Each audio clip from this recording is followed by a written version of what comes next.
welcome back to Profit Grow Exit, the podcast for MSP owners who want to build more profitable, scalable businesses and eventually have the option to exit on their own terms. One of the biggest growth challenges that MSPs face isn't delivering great service. It's consistently generating the right opportunities, because the reality is most of your ideal clients aren't necessarily shopping for a new IT provider. They're busy running their businesses until something breaks. That's what makes today's conversation interesting. Today, I am joined by Josh Smith from Wingman, a marketing and sales enablement firm that works exclusively with MSPs for nearly a decade now. Founded by a former MSP director of sales, Wingman was built around a simple idea. Most marketing agencies don't actually understand how MSPs sell or how their buyers buy. Welcome, Josh, and thank you for joining me today. Thanks for having me, Abby. For listeners that may not know you or Wingman yet, tell us about yourself, about Wingman, and what problem you were created to solve. Yeah, perfect. Thank you. So, I've been at Wingman myself for just over 2 years now. Came from a variety of different industries before that. But as you mentioned, Dave started Wingman nearly 10 years ago now to solve the problem of marketing for MSPs. He worked in that sector. He worked in small family-run firms all the way up to a large corporate, and the problems were still the same in both. They were trying to work with generalist agencies that just didn't get MSP. And also internally, there wasn't enough time and scale to be able to coach someone internally to do the work or do it all himself. So when he left his last MSP, he made the realization that, you know what, this is a gap I can fill especially in the UK market at the time. Awesome. And now Wingman has existed for almost 10 years this year, correct? I think it's 9 in February just gone, yeah. Okay. So we're working on year 10 here. Mm-hmm. So why do you think that problem still exists 10 years later? Yeah, I think marketing as a whole has changed, but I think the biggest thing we still see is that marketing a service versus a product is so much different. And I'm sure we'll talk more about it, but the selling of an MSP service is more than anything selling trust. That's the biggest change or the biggest difference we see from generic marketing. Trying to sell a piece of furniture, it's so much easier. I can sell a piece of furniture with one advert. Someone will see it. They think that looks nice. It might look nice in my house. They'll buy it. If they don't like it, they'll just get rid of it. And it's something that they don't really have to worry about. With an MSP side of things, like you mentioned, they've either got an MSP that they're currently working with who's doing an okay job, or they're looking for someone. And marketing that is so much more difficult because you've got to enable someone to trust you as a provider. And that doesn't happen from seeing one blog, from one social post. That happens from a multitude of different touch points over time.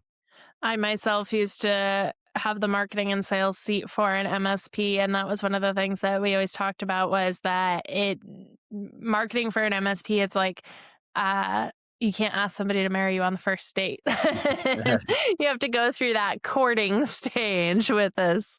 So it is kind of a unique situation. Now, based on your accent, I'm sure people can tell that you guys are based in the UK, and you expanded into the US, I believe you said, during COVID. So what surprised you most about the North American MSP market once you were across the pond? Yeah, so majority of our team are still based in the UK. We do have an office space in Dallas as well with a couple of team out there. But we do a lot of work in North America and Canada as well. And I think the biggest difference we saw was how much you guys charge per seat is a lot more in North America in comparison to the UK. Yeah. And that was really interesting. I think you guys have a great appreciation of a service, and people are more willing to pay for that, I think, over in these States than they are here. I'm not necessarily sure exactly why that is at certain times, but it's a crazy difference that we see, when we're obviously putting pricing on our clients' websites. The distinction, it's not just obviously the exchange rate, but it is the actual amount you guys can charge for a seat. Interesting. Now, we've talked about that one of the biggest challenges for MSP is that their clients aren't necessarily shopping for a new provider. So how should MSPs be thinking differently about marketing because of that? Yeah, I think since COVID, a lot of MSPs have solidified that relationship with their clients. They help them through that horrible process of having to go to remote working or potentially, obviously, going to the cloud and things like that. And a lot of people solidified their relationship. So I don't necessarily think a lot of people, and it's a very, there is a fraction of the market still looking for a new provider, but a lot of people don't know, A, that Better exists, or B, that their current client or their current MSP, is not doing the best job that they should. So I think people need to reframe their thinking around marketing that, look, SEO, GEO now we call it as well for the large language models like ChatGPT. People are using them to search for IT support near me or IT support, whatever their city is. But there's only a fraction of the market doing that. So what you need to do is be a little bit more outbound. Now there's lots of different ways to do that. Email marketing, organizing events, telemarketing, of course, and I'm sure we'll talk more about those. But the main difference is you need to reach out to them people to make them aware you exist. And that's where that education and that trust comes into it. But yeah, I think a lot of people think, oh, well, if I rank at the top of Google, I'll be inundated with leads. But unfortunately, there's not that many people actually always looking for a new provider. Right. It's not just that simple. Now, I think many of us who have worked in the MSP marketing space know that a lot of times we hear MSP owners say, oh, we'll take care of marketing when things slow down, or we have so many referrals, we're good. What is the risk of that mindset? And why do you think that the MSP owners need to take marketing maybe a little bit more seriously? Yeah, I speak to around maybe 5 to 10 MSPs a week and have done probably over the last 2 years. I'm sure someone will do the maths out there for me on that of how many MSPs that probably is. And the biggest thing is that they've come to us a lot of the time because referrals have dried up, whether it's because their network is retiring, maybe it's because they've moved into different industries and, they don't have those peers in those places anymore, or just the fact that people have referred them to everyone in their space. There's no one else to do it to. So that's a big problem that people come to us with. And look, they dry up almost like that. You don't really realize it's happening. You get your last referral. A lot of the time you don't know it's your last referral. So, and referrals, people love them. They're the easier ones to win because they come in with that automatic level of trust. They come halfway down that sales funnel, as we would say. They come in automatically trusting you. They're ready to have a conversation. And because they've been referred, it probably means they're ready to buy something or have a need in that time. So leaving it till it dries up, the difficulty is obviously building a sales funnel, building a pipeline of people. And people who don't know you exist or have currently got a provider and aren't looking to change, they don't change their minds overnight. So it's not something referrals dry up, you start reaching out to people, they're all ready to buy something. It takes time to build that up. And I think if you start looking at marketing before those referrals dry up, when those referrals do get to a point where they may slow down, and marketing can help with referrals as well, but when those referrals do dry up or slow down at least, you've then got that pipeline of people ready to come in rather than necessarily having to build it and having that big gap. Awesome. Now, over at Wingman, I've heard you guys talk about the myth of marketing in a box. Why do you guys see generic, maybe syndicated marketing content fail in the MSP space? Yeah, so another big problem alongside referrals is MSPs struggle to differentiate themselves. They worry they sound like everyone else, and then they start using content that they get from maybe one of the vendors or something like that. And it's great, a lot of the time it's free. But if you're worried about sounding like everyone else, but then you're using content that everyone else is using, you're sort of contradicting yourself there. So the difficulty can be is that it's okay. It keeps the lights on. People come to your website, they look at your content, they'll read a blog, they'll read a social post. I have the unfortunate piece and not unfortunate in the respect of I get to see lots of MSPs, but my LinkedIn feed is all MSPs because that's the majority of the time who I'm connected with. I see the same post about 5 or 10 times, when it comes up. And I'm sure you do as well, Abby. And I think when you're trying to differentiate yourself and you're posting something that someone else is posting, it's just not great. Well, and you and I have had the conversation that, and I might get yelled at for saying this, but MSP websites tend to look eerily similar, we'll say. Yeah. And so that being said, what is one thing that MSPs could do immediately, right after listening to this, to stand out without necessarily doing a massive rebrand? Yeah, so again, it goes back to that, people were worried about looking like each other. And I think the biggest thing that another MSP can't copy is your personality, your business's personality, the people behind the business. We're still very much of course, in an AI world, but there's still, I'm still calling and speaking to the first line engineer when I've got a problem potentially. Therefore, I need to know the people behind the business. So that is one thing that another MSP can't copy is the people behind the business. Now, sometimes I understand that, some MSPs are remote, some MSPs are a one man shop, and that's fine. But trying to get your personality out there just ultimately gives you that chance to look different. People buy from people at the end of the day. I don't think that's changing anytime soon. So going away, getting some pictures of you and your team on your website, even maybe you with a client, is always a great way to help you stand out. Yeah, and I mean, you mentioned a few minutes ago that with AI, it's easier than ever to generate content. So it's going to be more important than ever to Mhm. make sure that you're not blending in. Yeah, 100%. Now, Wingman doesn't sell a one size fits all solution, correct? You start with what you guys call a pre flight session. Can you tell us about that? Yeah, so obviously everything's aviation based with Wingman, so we call it Mhm. a pre-flight session.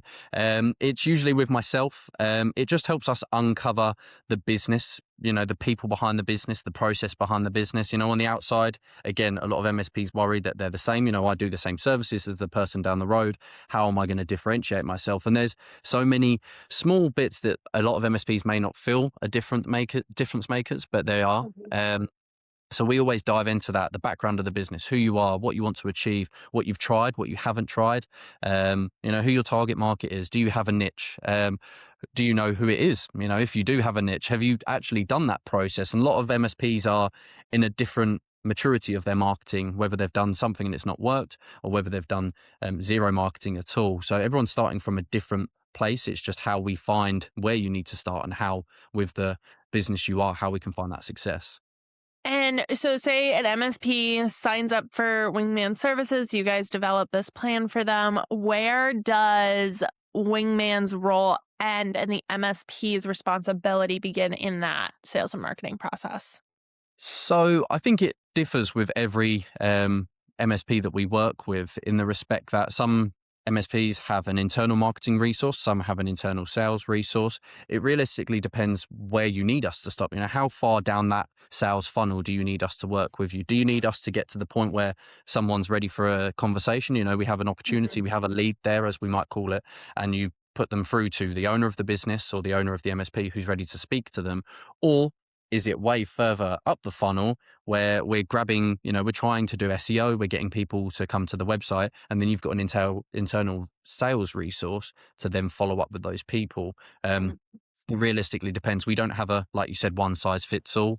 We are bespoke to where you need us to help you most at your budget. And what does success look like in the first 90 days for a new client or a new MSP working with you? Yeah, again, where everyone's coming to us at a different level, success can look different for everyone. It's no different to how an MSP would, the success in the first 90 days for an MSP who's speaking to someone who's had a cyber attack would be that they've got them secure, they've retrieved as much data from the cyber attack, and they've got them back in the right place. Another MSP might work with a client, and the first 90 days is focusing on moving from on-prem to the cloud. Success can look very different. It's the same with us. If someone comes to us, and it happens quite a lot of the time, but their website is older than I am. They've not touched it since 1993, and they need to sort out their website. Maybe that's what we look at the first 90 days on. Mhm. Sometimes MSPs come to us with they've trialed some marketing, they've got a lovely new website, but they need someone to help direct traffic to it. Then we can Mhm. start. They rank zero right now. The first 90 days is getting them up to maybe the top 50, the top 30, whatever it might be. Now, in a previous conversation, you told me that we talked about bad fit customers, of course, bringing everything back to the pumpkin plan.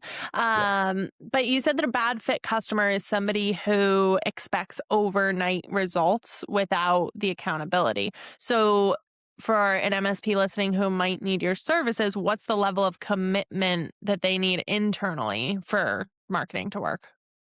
Yeah, so every one of our clients has a monthly meeting.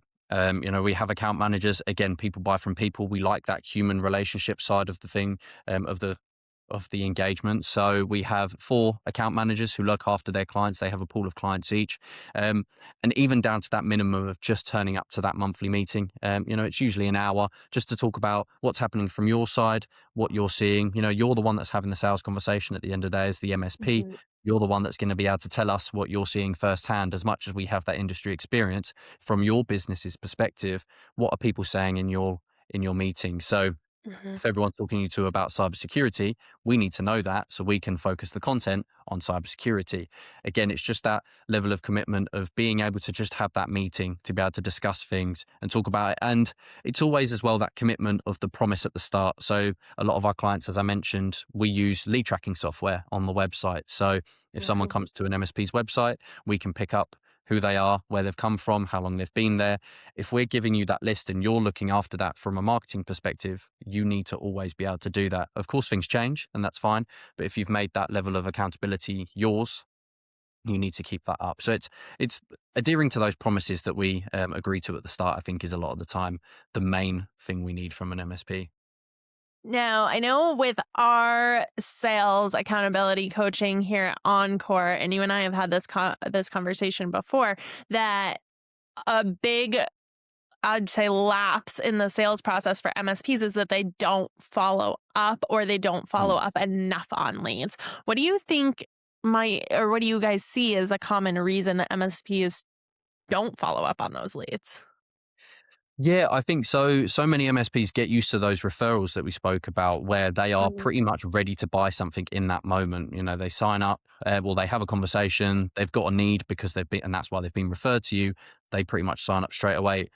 A lot of new prospects who aren't a referral, who have maybe come through the website, who maybe you've met at an event, aren't going to be ready to buy in that moment. And I think that's where a lot of MSPs get maybe too excited. They have that first meeting, they're like, they must want to buy from me now, and then Mhm. they suddenly go, "Do you know what? I'm not ready now." That's when you need to nurture them. That's where you need to then just reinforce your value and your credibility over the next 3, 6 months until they are in that position of, okay, do you know what? I'm really fed up with my current provider.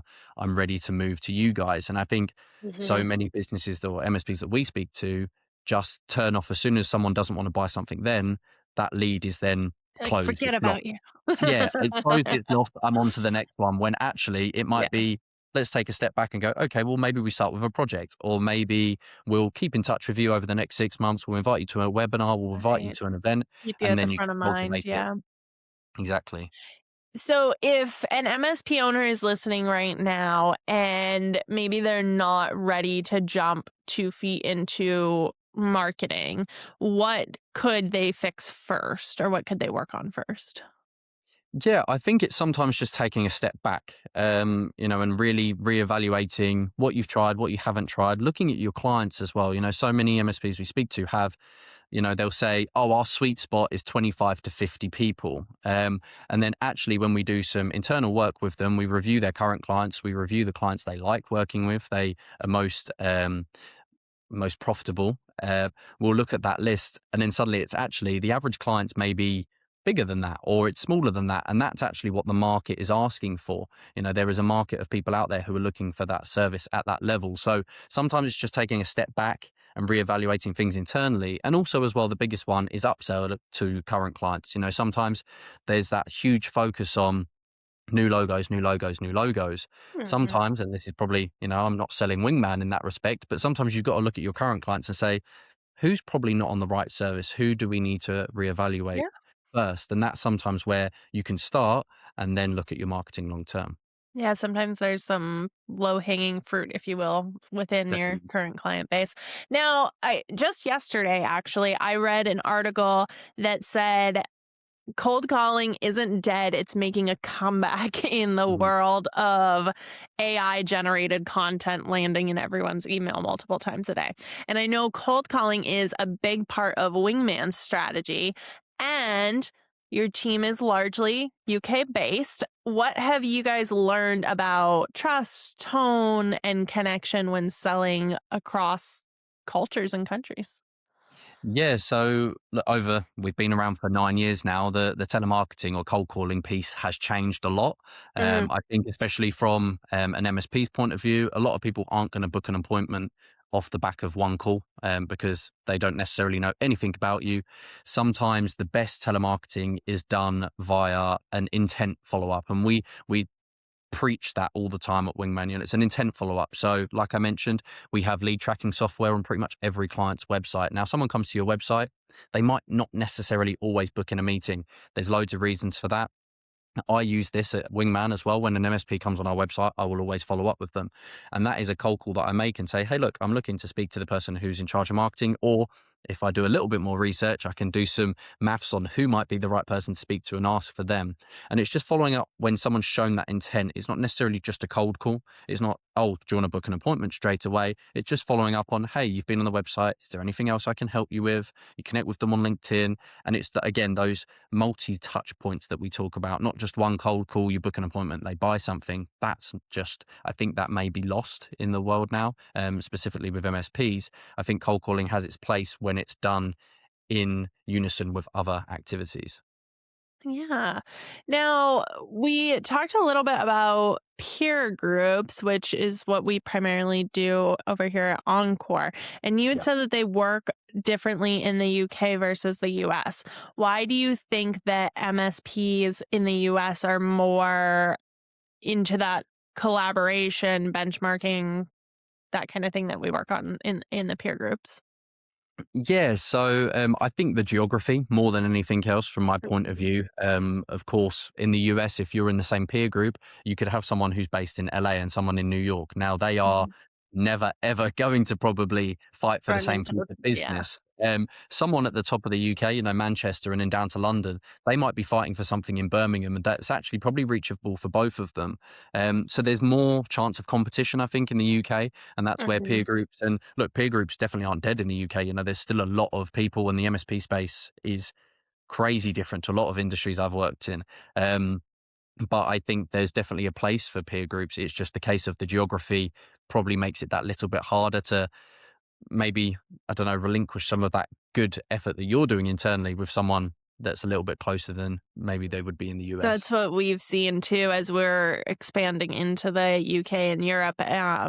We initially, when we started that expansion, we thought, oh, we'll just go to the UK, and that was the feedback that we got was, if you're gonna do this, it's gonna be like all of Europe.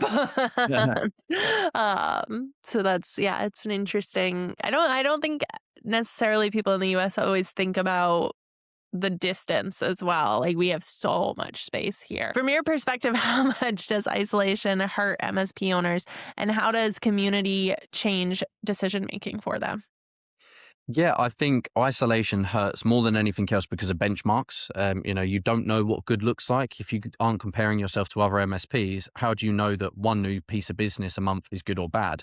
I think some people have unrealistic targets. That's always going to be the case. People want 10 new clients a month. They probably can't even onboard that most of the time, but that's sometimes what they're thinking. Whereas actually, if you're in a peer group with 10 other, maybe 15 other MSPs of a similar size, similar, niche potentially as well, and they're seeing that, oh, one new client a month is really good, then suddenly you've got that benchmark to go against. Whereas if you're in isolation and you don't know what's happening in the industry, how do you know? That's the biggest issue I see with that.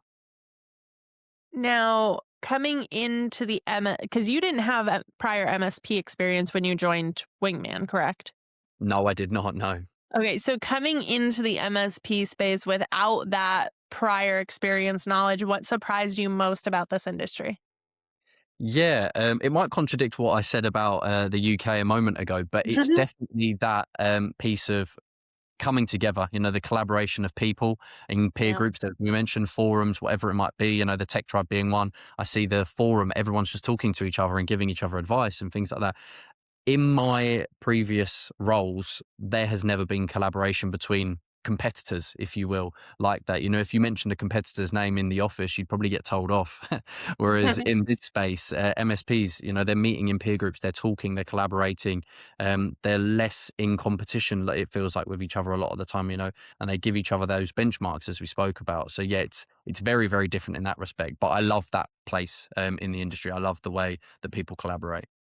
It's funny, I was just chatting with a woman who joined an MSP specific company about 3 years ago, and she had the same um notion. She had come Mm. from the software space, and she goes, even for something that's so similar, like you don't talk about your competitors, you don't talk to your competitors, never mind share your numbers with them. So it is a really unique thing that the MSP channel does for sure. And I think it's a hugely beneficial, obviously, because, that's what we do. But Yeah, if exactly. you could correct one assumption that MSPs have about sales and marketing, what would it be? Yeah, I think so many MSPs just think it doesn't work. And Mhm. that might be for a multitude of reasons. That might be because they've spoken to an MSP who tried something and it didn't work. It might be because they've tried something themselves and it hasn't worked. The amount of times I've heard, "Oh, I've been spending $10,000 a month on pay per click, and I've been doing it for 2 months and I've had nothing from it." And then suddenly we'll look at their website and realize that it's 20 years old. And I'm like, "Well, that's because you're spending $10,000 a month to get people to come and look at this, and it's not selling you in the right way." So I would say that's the biggest thing. It's not, it doesn't work. You may have tried something, it may not have worked. SEO, like I mentioned earlier, there's not one golden bullet. There's not one silver Mhm. bullet that people are just going to go, that works, that 100% does it. That's going to work all the time. I'm never going to have to flex on my approach. So yeah, it does work. It's just the strategy, the tactics that it comes to for your MSP that might be different to what you've tried or someone that you've spoken to. All right, we'll do a few lightning round application questions Yeah. here that our folks can take away. What is one marketing tactic that MSPs should stop doing today? Yeah, ads, pay-per-click ads back to a page that Ah. is not right. So you've got to look at that landing page, make sure that Yeah. landing page on the website's in the right place before you spend money on ads. And what is one thing that every MSP website needs, but most don't have? Yeah, the right call to action. Usually a call to action Mm. that's got personality, and then that personality needs to be reflected across the rest of the website as well. Awesome. Well, thank you so much, Josh, for joining us today. I think there was a lot of really good information here that MSPs can use for their sales and marketing process and as they're putting it into place. And if somebody does want to reach out to Wingman to help them put that process in place and manage it, how can they get in touch with you? Yeah, just go to the Wingman MSP Marketing.com website, book in that pre-flight check with myself. We can talk about what you've done in your marketing, where you're at right now, where you're looking to go, and we can see if there's a way we can help. If not, hopefully I'll give some good advice and you can take it away and do whatever you want with it. Fantastic. Well, hopefully, our listeners will go and chat with you and see how they can improve that process. Perfect. Lovely. Thanks very much for having me, Abby. It's been great. Thank you.